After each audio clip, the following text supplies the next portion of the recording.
Okay, right.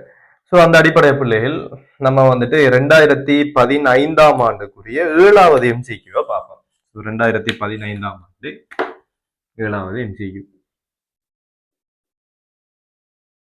Physical கெமிஸ்ட்ரியினுடைய ஒரு கரைதிறன் சம்பந்தப்பட்ட ஒரு MCQ-வாக இருக்கும். ஒரு பேசிக்கான கொஸ்டின். இப்படியான கொஸ்டின் வந்துட்டு அடிக்கடி வாரதுதான் பிள்ளைகள். ஸோ ஒரு பேசிக்கான கொஸ்டின். ஸோ அதுல நம்ம பார்த்தோம்னு சொன்னா என்ன சொல்றாங்கன்னா, A3B2 ஆனது அரிதில் கரையக்கூடிய ஒரு உப்பாகும். நீர்ல வந்துட்டு அரிதில் கரையக்கூடிய ஒரு உப்பு A3B2 என்று சொல்றாங்க. ஸோ இவர் ஒரு solid. ஸோ இவர் நீரில் அரிதில் கரையக்கூடிய ஒரு ஆள் அப்படின்னு சொல்லி நீங்க பாத்தீங்கன்னு சொன்னா, அப்ப நமக்கு என்ன நடக்குமாண்டா, இவர் எப்படியான அயன்களை உருவாக்குவார்னா A2+ஐயும் B3- உருவாக்குவார். ஸோ A2+ சக B3- ஆகிய கரைசல் அயன்களை வந்துட்டு நமக்கு என்ன செய்வார், நீர்ல கரையும் போது உருவாகக்கூடியதாக இருக்கும். சரியா? ரைட்.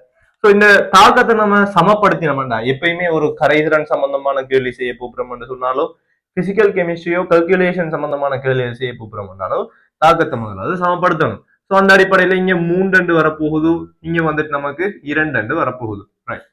அந்த அடிப்படையில நம்ம பார்த்தோம்னு சொன்னா, A3B2 ஆனது நீரில் அரிதில் கரையும் உப்பாகும். 25 பாகை செல்சியஸில் அதன் கரைதிறன் பெருக்கம் என்பன முறையே S-3-யும் KSPயும் ஆகும். சரியா? ஆகவே இதனுடைய கரைதிறன் பெருக்கத்தை சொல்றான் என்னன்னு சொல்லி KSP அப்படின்னு சொல்றான். KSP சொல்றான். இந்த உப்பினுடைய கரைதிறன் வந்துட்டு என்னன்னு சொல்றான்னா S-3 அப்படின்னு சொல்றான். சரியா? ரைட். ஸோ பொதுவாக நம்ம வந்துட்டு ஒரு ஆளுட கரைதிறன் அப்படின்னு சொல்லி பார்த்தோம்னு சொன்னா, ஒரு ஒரு ஒரு ஒரு சேர்வையினுடைய கரைதிறன் என்று சொன்னா, பொதுவாக கரைதிறன் கூடின ஆட்கள் வந்துட்டு நீர்ல வந்துட்டு நன்றாக கரையக்கூடிய ஒரு ஆளாக இருப்பார். கரைதிறன் குறைஞ்ச ஒரு ஆள் என்ன செய்வார், அதுல இருக்குதானே கரைதிறன்டா கரையக்கூடிய ஒரு ஆற்றல். அப்ப கரையக்கூடிய ஆற்றல் குறைவாக இருக்கிறாள் வந்துட்டு, அந்த பெருமானம் குறைவாக இருக்கிறாள் வந்துட்டு நமக்கு ரொம்ப கஷ்டப்பட்டு தான் நீர்ல கரையக்கூடிய ஒரு ஆளாக இருப்பார். ரைட். அந்த அடிப்படையில இந்த உப்பினுடைய கரைதிறன் S என்று தந்திருக்கிறார். சோ நீர்ல தான் கரைக்காங்க.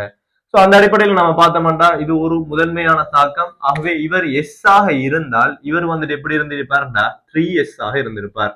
அதே மாதிரி இவர் எப்படி இருந்திருப்பார்னா 2S ஆக இருந்திருப்பார்.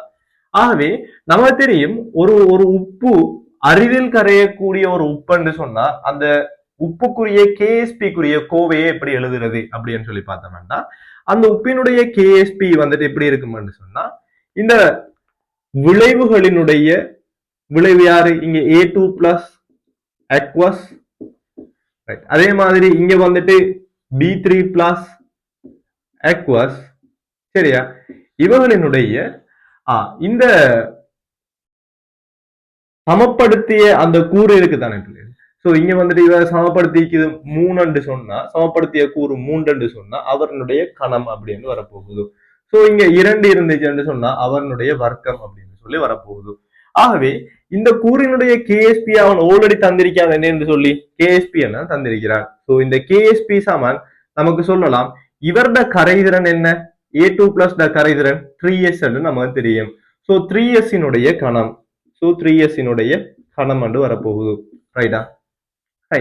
இந்த B3+ செறிவு அப்படி என்ன என்று சொன்னா, இந்த B3+ செறிவு அப்படி என்ன என்று சொன்னா இங்க 2S. சோ இந்த 2S வர்க்கம் அப்படின்னு வரப்போகுது.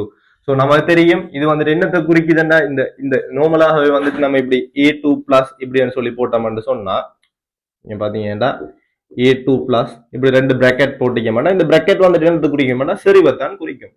சோ A2+ செறிவு நமக்கு தெரியும். ஆரம்பத்துல A3B2 கரைதிறன் S-3 சொன்னா இது பீசமான குணகங்களின் அடிப்படையில இவர் 3S ஆகவும் இவர் 2S ஆகவும் இருப்பார். சோ A2+ செறிவு ஒட்டோவாகவே நமக்கு தெரியும் 3S என்று சொல்லி, B3+ செறிவு ஒட்டோவாக நமக்கு தெரியும் 2S என்று சொல்லி. சோ அவருடைய செறிவுகளை போடுறேன், அந்த பீசமான குணகங்களை தான் நான் இங்க வந்துட்டு போட்டிருப்பேன். சோ அதனுடைய கணம் வருகிறது, வர்க்கம் வருகிறது. ஆகவே KSP சமன் எனக்கு என்ன வரப்போகுதுன்னு சொன்னா, KSP சமன் 27 S கணம் தர 4S வர்க்கம். சரியா? ஆக இதை நான் சுருக்கினேன் என்று சொன்னா 7 4 28 கிட்ட போட்டா 2 மிச்சம் 108 S 5ஆம் அடுக்கு. இதுதான் KSP அப்படின்னு சொல்லி வரப்போகுது. சோ அவன் நமக்கு இப்ப என்ன கேட்டிருக்கான்னு சொன்னா, S-க்கான சரியான கோவையை சொல்லுங்க அப்படின்னு சொல்லியிருக்கான். சோ ஆகவே நான் இங்க இருந்து யாரை எழுவாய் மாற்றம் செய்யணும்னு சொன்னா எஸ் எழுவாய் மாற்றம் செய்யணும். சோ எஸ்ஸினுடைய 5ஆம் அடுக்கு வந்துட்டு யாராக இருக்க போகுது, கேஎஸ்பி கீழ 108 இருக்க போகுது. சோ இந்த இப்ப 5ஆம் அடுக்க நான் இல்லாம ஆக்கினேன்னு சொன்னா இவருக்கு கீழ 1 கீழ் 5 அப்படி அந்த மாதிரி வரப்போகுது. சோ அல்லது வந்துட்டு என்ன, இதை நம்ம இப்படி இப்படி போட்டோம்டா சரி, இவரனுடைய 1 கீழ் 5 அப்படின்னு சொல்லி போட்டோம்டா சரி, சரியா. சோ கேஎஸ்பி கீழ 108 அவரனுடைய 1 கீழ் 5. அல்லது வந்துட்டு இப்படி வந்துச்சுன்னா பிள்ளை, இதை நம்ம வந்துட்டு வர்க்க மூலம் என்று சொல்லுவோம். இப்ப கனமூலம் என்று சொன்னா இங்க வந்துட்டு 3 போடுவோம். ஏன்னா அப்ப இங்க வந்துட்டு நம்ம என்ன செய்யணும்னா 1 கீழ் 5 என்று போடுறோம்ல, 5 என்று போட்டிருக்கலாம். சரியா, 5 என்று போட்டிக்கலாம். அப்ப அல்லது வந்துட்டு நம்ம என்ன செய்யலாம், இவரை வந்துட்டு இந்த ஒரு முழு அடைப்பை யூஸ் பண்ணி 1 கீழ் 5 போடலாம், எந்த பிரச்சனையும் இல்லை. சரியா. ஸோ அதுதான் நமக்கு 7வது கேள்வியாக இருக்கும். கரைதிறன் சம்பந்தமான ஒரு பேசிக்கான கேள்வி. இது சம்பந்தமான நிறைய கேள்விகள் வந்துட்டு நம்ம இதே மாதிரி இருக்கிற பேட்டர்ன்ல இருக்கிற சில கேள்விகள் நம்ம தியரியிலையும் பார்த்திருந்தோம். இது ஒரு பேசிக்கான ஈஸியான ஒரு கொஸ்டின். சரியா பிள்ளை. ஸோ அந்த அடிப்படையில நம்ம அடுத்ததாக வரக்கூடிய கேள்வியை பார்ப்போம். சரியா, 11வது கேள்வியை பார்ப்போம்.